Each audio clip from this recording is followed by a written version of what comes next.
Informasi pertama, sesuai perintah Presiden, investigasi menyeluruh mulai dilakukan Polri buntut dari tragedi sepak bola di Kanjuruhan, Malang, Jawa Timur. Kapolri mencopot Kapolres Malang, AKBP Ferly Hidayat dari jabatannya dan puluhan personel polisi diperiksa. Sementara itu Komnas HAM menilai adanya gangguan atau penggunaan kekuatan yang berlebihan dalam pengamanan. Buntut dari tragedi Kanjuruhan, Kapolri mencopot dan menonaktifkan sejumlah perwira polisi dari jabatannya. Salah satunya Kapolres Malang AKBP Ferly Hidayat. Tak hanya dicopot, AKBP Ferly juga dimutasi sementara sebagai SSDM Polri. Selain Kapolres Malang, Kapolda Jatim juga menonaktifkan 9 perwira Polri dari Danyon, Danki, dan juga Danton Brimob. Sementara 28 anggota Polri juga terkena sidang etik karena diduga melanggar etik pasca tragedi sepak bola di Stadion Kanjuruhan yang menewaskan 125 orang. Tim hari ini melakukan pemeriksaan terkait penerapan pasal 359 dan 360 KUHP dengan melakukan pemeriksaan 20 orang saksi. Dari hasil pemeriksaan tersebut, tim melakukan gelar perkara. Dari hasil gelar perkara meningkatkan status dari penyelidikan, sekarang statusnya sudah menjadi penyidikan. Langkah yang diambil Kapolri seturut dengan perintah Presiden. Kemarin, untuk kedua kalinya, Presiden Joko Widodo kembali meminta agar investigasi dilakukan sampai tuntas. Sanksi tegas juga harus dijatuhkan bagi pihak yang terbukti bersalah. Perintah saya sudah jelas kepada Menko Polhukam, kepada Kapolri, kepada Menpora, semuanya sudah jelas. Investigasi tuntas, diberikan sanksi memang kepada yang bersalah. Penyidikan tak hanya dilakukan pihak kepolisian. Tim penyidik dari Komnas HAM menemukan adanya dugaan tindak kekerasan yang terjadi di Stadion Kanjuruhan. Komnas HAM juga menemukan adanya penggunaan kekuatan pengamanan yang berlebihan. Kami akan cek manajemen penggunaan kekuatan yang berlebihannya sampai level mana. Ya, masa orang berjalan di pinggir lapangan ditendang mobil kayak begitu misalnya begitu, atau pengerahan pasukannya kayak apa, penggunaan gas air matanya seberapa dan sebagainya, sampai misalnya diskusi kenapa kok ini diselenggarakan sore hari tapi malam hari dan sebagainya, itu juga kami sedang telusuri. Dalam tayangan Sapa Indonesia Malam, Rifki, salah seorang saksi mata yang hadir dalam laga antara Arema versus Persebaya, menceritakan kembali kondisi yang terjadi saat laga. Rifki menyebut petugas keamanan melepaskan tembakan gas air mata ke arah tribun penonton. Kemudian yang setelah yang dari lapangan terus ditembakkan lagi, yang kedua aku lihat itu langsung di tribun 8, di tribun timur. Oh, ke arah tribun langsung yang kedua. Terus setelah itu kan itu masih bubar langsung yang masa yang di lapangan itu langsung bubar gitu, jadi gak langsung tembakan lagi. Terus masa itu merengsek ke naik lagi, Setelah itu ditembakkan bertubi-tubi langsung di tribun 13, 14, yang di utara. Tembakan gas air matanya? Ya betul.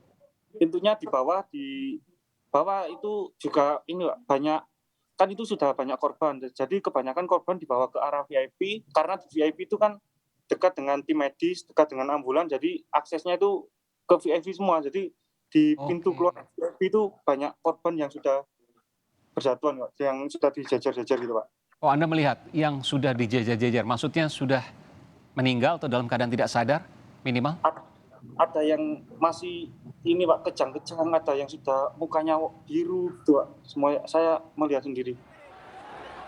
Kejadian ini juga disesalkan pengamat sepak bola Indonesia, Tommy Welly. Beragam faktor, mulai dari faktor keamanan, jam pertandingan yang terlalu malam, dan juga dugaan over kapasitas muncul. Temuan-temuan ini menurut Welly syarat unsur kelalaian dan harus diinvestigasi. Ya, makanya dalam menentukan sebuah kapasitas tiket yang dijual harus ada kearifan. Kan karena tidak single seat maka ada yang berdiri. Itu kan over kapasitas maksimal 38 itu. Ya. Kalau harusnya kan kita kurangi kapasitas 38 itu untuk pertandingan besar ini, kita kurangi misalnya hingga 33 atau 35. sehingga ada kenyamanan, ada kelonggaran di dalam stadion. Tapi ini dijualnya kan 42, itu yang informasi yang kita dapat. 42.000 lebih, betul. Informasi Maka sebentar itu. Maka ini perlu ditetapkan dalam sebuah investigasi karena ini merupakan sebuah kelalaian, kecerobohan.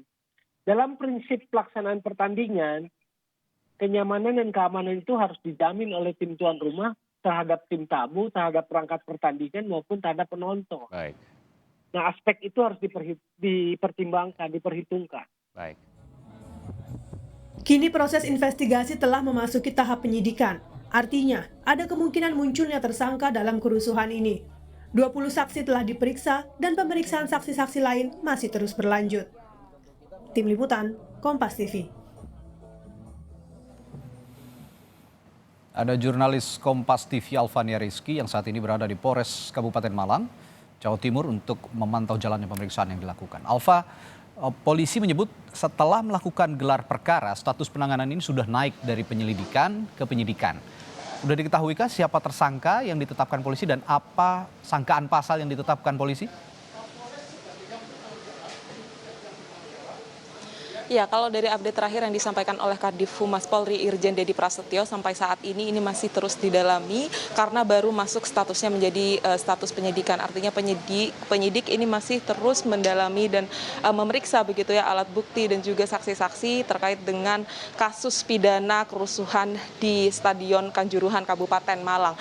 Apa saja pasal-pasalnya? Kemarin disebutkan ada pasal 359 dan juga pasal 360 KUHP, di mana pasal 359 ini menyebutkan kelalaian yang menyebabkan kematian orang lain, kemudian 360 ini kelalaian yang menyebabkan luka berat terhadap orang lain, dan pasal-pasal ini yang akan disangkakan kepada para tersangka yang nantinya akan ditetapkan dalam kasus ini. Kalau sudah naik ke penyidikan artinya memang akan segera ada tersangka. Sampai saat ini ada 20 saksi yang sudah diperiksa oleh tim investigasi Polri dari Bareskrim Mabes Polri, termasuk di dalamnya adalah 4 aktor penting yang kemudian menyelenggarakan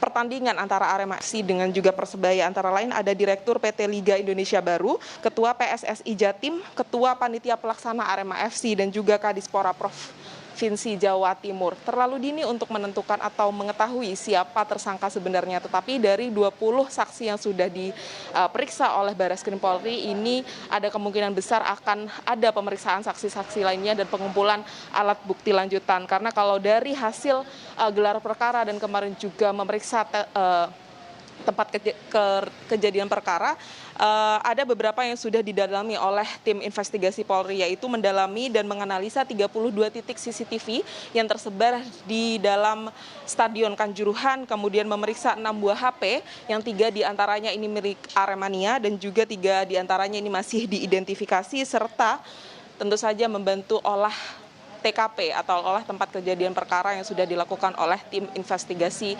Mabes Polri. Kita nantikan bersama Radi dan juga saudara terkait dengan perkembangan dari pidana kasus kerusuhan Stadion Kanjuruhan. Radi. Pidana ini harus segera diterapkan begitu karena memang ada tuntutan yang cukup besar juga dari publik dan juga kemarin Menko Polhukam menekankan soal ini. Selain terkena pasal pidana, Alfa, ada 28 personel Polri termasuk belasan diantaranya yang juga melontarkan gas air mata, konon aparat keamanan yang ada di stadion yang juga dikenakan sanksi etik.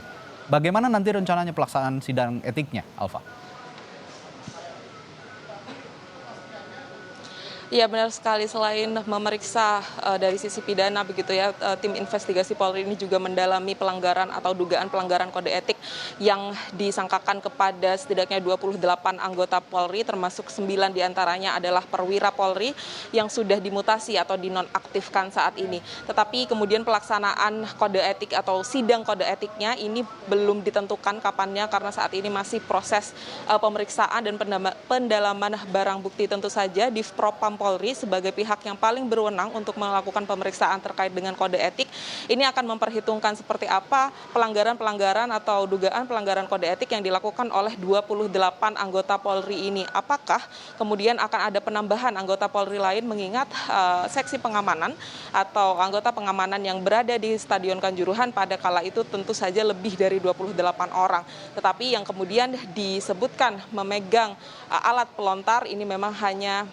sebagian saja begitu, dan hal ini yang kemudian menjadi pertimbangan dari Divpropam Polri untuk melakukan persangkaan terhadap 28 anggota Polri tersebut. Tetapi ada alat bukti lain seperti CCTV yang kemarin masih didalami oleh tim Inafis Polri untuk kemudian menjadi alat bukti pendukung seperti apa keterlibatan dari para anggota Polri ini dalam melakukan pelanggaran kode etik ketika malam tragedi Stadion Kanjuruhan tersebut terjadi.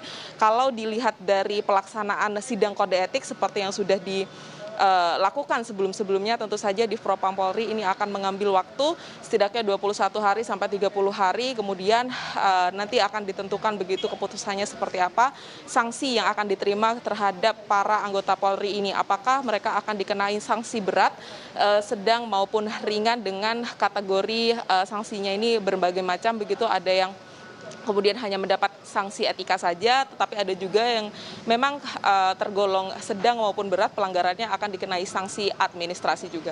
Radi. Ya, selain sanksi administrasi, sanksi tegas juga sudah diberikan Kapolri kepada Kapolres Malang AKBP Ferly Hidayat yang dianggap bertanggung jawab dalam peristiwa atau insiden kejadian di Stadion Kanjuruhan kemarin. Terima kasih. Alvania Rizky melaporkan langsung dari Polres Malang, Jawa Timur. Pemerintah telah membentuk tim gabungan independen pencari fakta tragedi Kanjuruhan. Menko Polhukam Mahfud MD sebut tim ini akan bekerja dalam waktu 2 pekan atau paling lama 1 bulan. Nama Menteri Koordinator Bidang Politik, Hukum, dan Keamanan Mahfud MD ada di posisi ketua tim gabungan independen pencari fakta tragedi Kanjuruhan.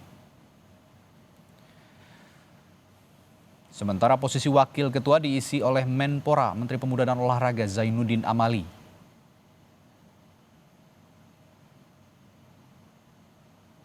Dan posisi sekretaris tim gabungan independen pencari fakta tragedi Stadion Kanjuruhan diisi nama mantan Jaksa Agung Muda Tindak Pidana Umum Nur Rohmat.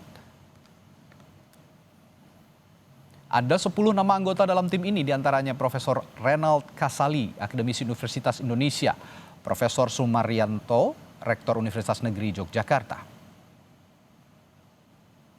Selanjutnya ada nama pengamat olahraga Akmal Marhali dan jurnalis olahraga Anton Sanjoyo.